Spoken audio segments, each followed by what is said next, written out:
তর্ক করবেন। অনেক মেয়েরা আছে আজকাল কথায় কথায় তর্ক, একটা বললে তিনটার সাথে সাথে রিপ্লাই, আছে না নেই?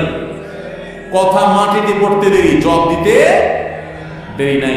মা বোনরা স্বামীদের সাথে দুর্ব্যবহার করবেন না, তারা আপনাদের অভিভাবক, আল্লাহ দায়িত্বশীল করেছেন।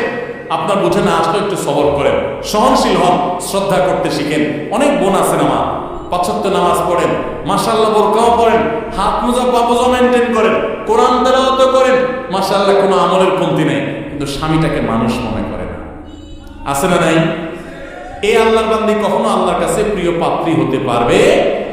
ঠিক একইভাবে কোন স্বামী যত ইবাদত গুজার হোক, আলেম হোক, দিনদার হোক, দাড়িওয়ালা হোক, টুপিওয়ালা হোক, নামাজি হোক, কিন্তু তার স্ত্রীকে সে গালিগালাজ করে, খারাপ ব্যবহার করে, কোশ্চেন কালেও সে আল্লাহর খাতায় ভালো মুসলমান হতে পারে?